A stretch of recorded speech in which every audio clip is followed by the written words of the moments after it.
கேஸ்ல கை செய்யப்பட்ட குற்றவாளி திமுகவுடைய அணுகாசி உறுப்பினர் அல்ல அப்படின்ற ஒரு ஸ்டேட்மெண்ட் வந்து நிறைய பத்திரிகைலாம் காட்டியிருக்கா பாருங்க,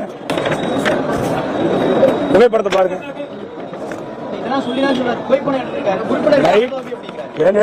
இவரு பாரம் வாங்குறாருங்க, பொறுப்பு வாங்குறதுக்கு பாரு. இது எப்படி மறுக்க முடியும்? என்னன்னு தெரியல, அவரை கேட்டதான் தெரியும். அதுக்கு ஒரு நாம தான் சொன்னா அதுக்கு ஒரு மறுப்பு சொல்லுவாங்க. நீங்களே பார்த்து நீங்களே போட்டுங்க, உங்களுக்கு என்ன பிடிக்குதோ அதை போட்டுங்க. எல்லாத்துக்கும் மறுப்பு தெரிவிக்கிறாரு.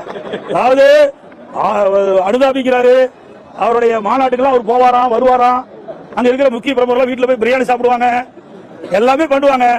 அதுக்கு 2029 எந்த கேஸுமே பதிவாகல. 20 வழக்கு இருக்கிறாரு. திராவிட முன்னேற்ற ஆட்சி வந்த பிறகு இவர் மேல எந்த வழக்கும் பதிவாகல. எப்படி பதிவாகும்? பெரிய பெரிய பிரமுகர் போய் சாப்பிடும் போது பதிவாகுமா? இதுல யாரோ ஒரு முக்கிய பிரமுகர் அகப்பட்டு விட்டதாக தெரிகிறது. அதுதான் யார் அந்த சார். அதான் நாங்க கேட்க, யாருடைய பேர் நாங்க சொல்லல. சரி, யாருடைய பேர் சொல்லல. எதுக்கு இவளுக்கு கோவம் வருது? எவ்வளவு எரிச்சல் வருது? இவளை ஏன் ஆதங்கப்படுறாங்க? ஒவ்வொரு மந்திரி என்ன உயர்கல்வித்துறை மந்திரி போயிட்டார், சமூகத்துறை மந்திரி, சட்டத்துறை மந்திரி, போதாதுக்கு போக்குவரத்துறை மந்திரி, இப்படி மந்திரி மேல மந்திரிகள் அறிக்கை விட வரதான் சந்தேகம் அதிகமாகுது. உங்களில் ஒருவனான எடப்பாடி பழனிசாமி பேசுகிறேன்.